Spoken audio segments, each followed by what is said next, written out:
Halo sahabat Tripiner, pernah nggak kamu lihat seseorang yang di awal terkesan bodoh, aneh, atau bahkan dianggap nggak nyambung? Tapi beberapa tahun kemudian, justru dia yang jadi orang paling sukses atau paling jenius di lingkungannya. Lucunya, dunia ini sering keliru menilai orang yang jenius, kadang malah terlihat bodoh di mata mayoritas. Kenapa bisa begitu?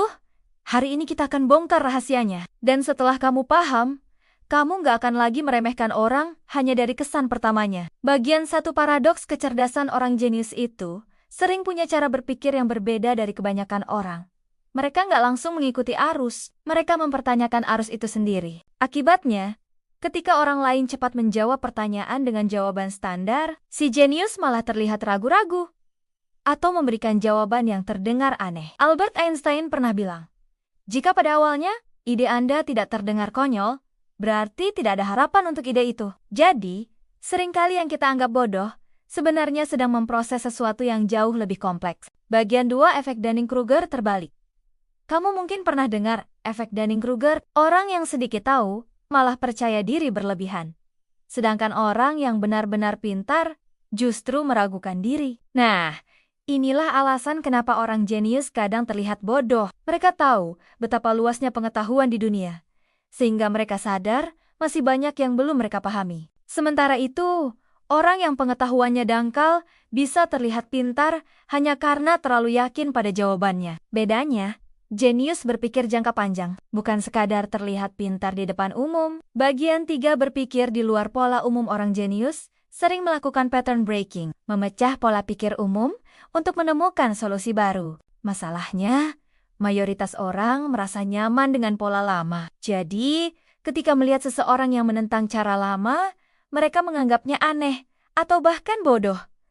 Contoh klasik, Thomas Edison. Saat dia bereksperimen membuat lampu pijar, banyak orang menertawakan kegagalannya. Tapi dari ratusan percobaan yang dianggap bodoh itulah, lahir teknologi yang mengubah dunia. Bagian 4, bukti ilmiah, kecepatan otak, dan komunikasi. Penelitian neuroscience menemukan bahwa orang dengan IQ tinggi sering memiliki proses berpikir yang lebih cepat daripada kemampuan verbal mereka untuk menjelaskannya. Artinya, di kepala mereka terjadi percakapan super cepat yang sulit diterjemahkan menjadi kata-kata sederhana. Akibatnya, saat mereka mencoba menjelaskan, justru terdengar berbelit-belit atau nggak nyambung. Padahal, yang mereka pikirkan jauh lebih dalam dibanding yang keluar dari mulutnya. Bagian 5 dari bodoh menjadi jenius di mata dunia.